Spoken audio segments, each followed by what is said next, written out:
next month, in October of 2006, I go to a concert with my dad. It's Dave Matthews and Tim Reynolds. And it's a guy's night out, which starts with sushi and beer and drinks, and then we go to an Irish pub, and then we go to the concert. And we're having a really good time. We're sitting in the front row, and I am drinking a great deal. And the night goes very well until the end of the night. Well, about halfway through the night, Dave Matthews is playing, and my dad is on my left, and this new friend is on my right, and I'm so drunk at this point, I go to fall back. And both of them at the same time catch me, and it's just unbelievable, an unbelievable miracle. But what happened that night, I'll never forget it, is that we called Nicole because we could not drive, and for some reason, well, of course there was no Uber back then, but we didn't want to do a taxi for some reason, and we call her, and she picks us up, and we take my dad and drop him off, and then what ensues is a very bad fight. How bad, you might ask? Well, she was slightly irritated, but being drunk, I thought she was very irritated, and that made me very mad. And the wood paneling on the BMW that we owned at that time got 2 punches and 2 cracks from my anger. And driving on the freeway, I decided for some reason that it would be a good time to get out of the car on the freeway, and the car door opened, but I did not get out. The fight continued and continued, and I said some things that night that were very, very bad. But by the grace of God, the next morning I asked for forgiveness, and the shame that could have came from this night did not last long, because I had this rhythm and this training that had happened, right? Praying to God for help and being in community and going to church and then going to the Bible study and being in studying the Bible in community. And Nicole forgave me, and that day I entered into a covenant with her that by God's grace I've been able to keep over the last 10 years, and that covenant is that I would never get drunk again. You see, the enemy wanted to blow up. He was really pissed, right? He was very mad that I had taken this huge step out of my dusty Bible from 1986 and brushed off the dust, blew off the dust, and now it's open. And now I'm going to this Bible study and watching Michael Wheel, this humble servant of God, teach this very, very young Christian all sorts of different things. You see, one of the things that he did teach me that might apply to some of you men is that he always did the dishes, because he never wanted to fight about the dishes. And I'm like, oh, that is like straight from God. I mean, like, what a jewel. I would pay you like a lot of money that I don't have in order to learn that. And so I went home and started doing the dishes, and then the laundry, and then the errands. Joyfully, not begrudgingly. Maybe that could be good for something for you men to pray about, to have a heart or to ignite the heart in you to be able to serve and do dishes, and then you could put that on a profile maybe you have on a dating site. Would that be good? Women in the crowd, would that be something you'd like to see? That'd be, I don't know. Would that be, I don't know. I think that would be good. I mean, my wife couldn't pay me not to do the dishes. I mean, I'm not going to get into it, but there are numerous benefits by me being in that world with her, doing dishes and laundry and all those different things. A couple months later, so October 2006, November 2006 was my birthday, and then December 2006, I had a very close family friend, someone who I was raised with, who I went to trips with to Yosemite and to San Diego and to Arizona with, someone who I was raised with who taught me so many different things. And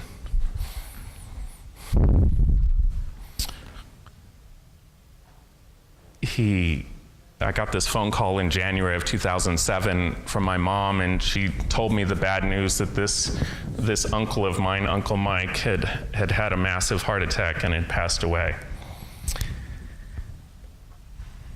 And unfortunately, at that time that he passed away, I was estranged from him. So I'm just learning one lesson after another, and I feel like I'm getting beat up, but I'm still in the game, right? Because I've developed this rhythm, and I have this training that's going on. And she hung up the phone, and the news kind of just hit me as facts. You know, when you hear facts and it doesn't register.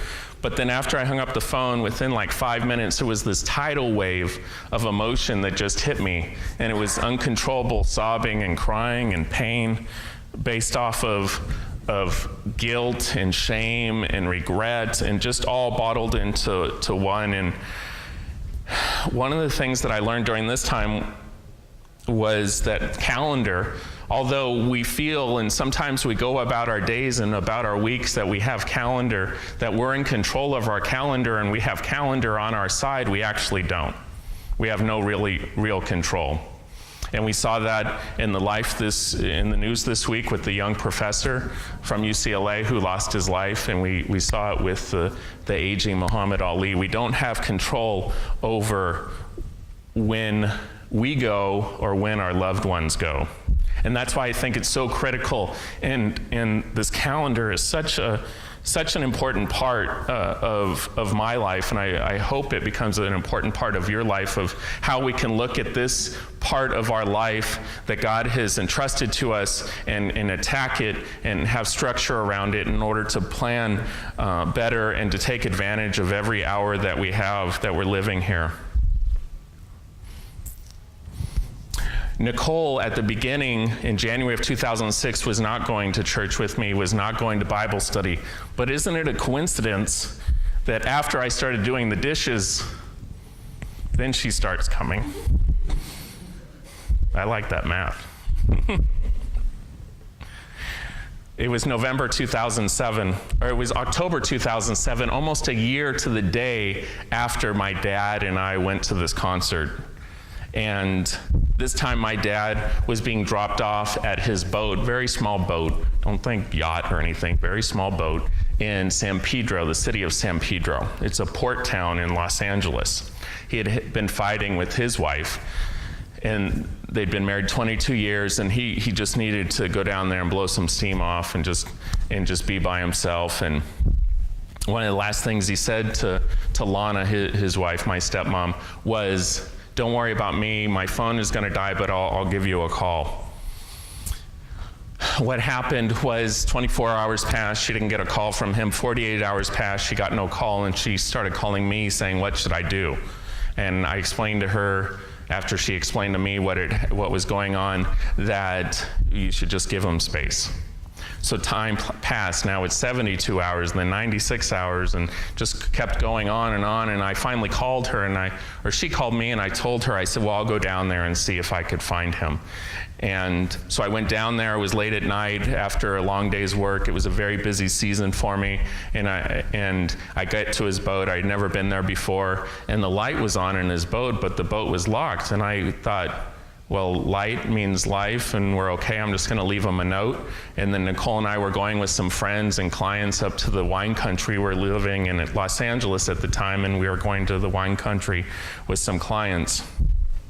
Well, that was Thursday. I was at the boat. Friday, I didn't hear anything, and then Saturday I get this call from her, and she's frantic, and now she's at the boat. My note is at the boat, still there, and now she's there with the cops, and she wants me to come. So I catch the last flight out of Oakland to Burbank, and traveling down there, when I see her, she's obviously distraught, and we devised this plan to take a picture of my dad, take a picture that we had of my dad, and make a missing persons poster, which it was definitely a missing persons situation at that time. And I remember being there with her and spending time with her and comforting her, and I was very optimistic, as I usually am, sometimes to a fault. And we spent the night, and then the next day we went throughout the city of San Pedro into various places that my dad might have went to, different bars or different establishments, and talked to a number of people. Nicole came later that night, and we got a hold of the cops again. The cops started questioning all of us separately, and then Lana, and then they took us to the boat, and now they had opened the boat, and then they searched the boat, and I was fine up until this time, and then and then the flashlight into the water really hit me again like an avalanche of emotions, and I had to excuse myself, and I cried uncontrollably. They said, you see, we've been doing this training for officers, and we're going to do an additional dive tomorrow, a special dive, in order just to rule out that your dad didn't fall in the water. And I said, okay, that seems kind of strange, but okay. So the next day is November 13th. I started like any other day. I wake up early, and instead of going to the office, I go to my dad's house where my stepmom is, and I start going through his computer and his emails, try to access the bank account, and continue to play this private detective. So that day was kind of a special day, so I contacted Nicole, and we had made plans to have sushi ordered in. I was on my way to get sushi, and I get this call at 11:20 a.m. from the sergeant saying they had found my dad in the water with his keys in his hand. He'd had a massive heart attack, much like my uncle, and died and fell in the water. You see, God had been preparing me through this training and this rhythm, right, in order to be prepared for life's challenges and life's tragedies, so I could continue to be and grow into the man he wanted me to become. Because when I started this journey, right, in 2001, or even when I got married, right, the guy that was fighting, who was arrogant and busy and wanted all this control, the ABCs of finishing horribly, I had it pegged, right? I was all those things to the 10th degree. I could have gotten an MVP for being on track to finish horrible, but God was patient with me, and he was loving, and he sent the right people in order to help me. So this is what happened. You know, a year before, I started going to Bible study, and then what happened was my immediate reaction to this news of my dad dying was gratitude, which, I don't know about you, was kind of foreign to me, right? So this idea that I was thanking God for not taking him when I was 5 or 15 or 25. You see, I'm a numbers guy, right? But at the exact birthday of my 35th birthday.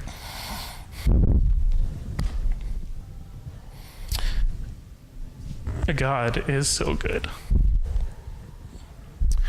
So Nicole and I, earlier that year, had decided I'd go back to grad school and get an MBA in financial planning. We thought there was a huge hole in the technical ability I had to serve clients well, so much so that we turned to each other one day in the early part of 2007 and said we would not be clients of our firm because we weren't giving the excellent advice that we could give. So just 6 months after my dad had passed away, I entered into this rigorous 20 to 30 hour a week training in order to be able to be prepared for this certified financial planner exam in July of 2008. And after 350 hours and my wife grilling me, who she had already successfully passed the bar the first time 8 years before, we got through the exam, but we didn't know what the results would be. Only about half pass. And it gets worse as you take it a second and a third and a fourth time. And that was a road I didn't want to go down. So in September of 2008, she got the mail, and she opened the mail, and she frantically calls me with the good news that I had passed. It was about the middle of September of 2008. That might be a time that you guys remember, maybe not, if you had any money in the stock market. So within 10 days, right, I hit this high, almost a career high. I think it would be a career high. I had accomplished something that I didn't even think was possible, but I clung to God every day, praying to him, praising him, begging him to get me through this horrific monkey that was on my back, to get it off my back. And within 10 days, the market is going down, right? So I'm on the treadmill at Equinox in San Mateo, and I'm running. And it's early in the morning, and it's September 30th, 2008, and I think Wachovia has announced that they're just not going to make it. And I am not filled with fear. I am not anxious at all. I'm actually downright optimistic. And you're like, have you lost your mind? Yeah, I had lost my mind because I had just achieved something that I didn't even think was possible. But now I felt that there was going to be a great business opportunity and a great disruption from clients and their advisors, because a lot of these relationships were based off of performance. And God blessed our business. Over the next 12 months to 18 months, we got some of our most complex and most profitable clients through this training that I had just completed in order to help and do these complex financial plans. You might remember from my last talk here that this was the time where our expenses were exceeding our income, and that was the time where we stopped taking a paycheck. And it was a very strange time, a time that you wouldn't want to plan families or expansions or large vacations, but like I said last time, this was the time that we felt God wanted us to take that step of faith and try to get pregnant, which we did. And in May of 2009, that's what happened.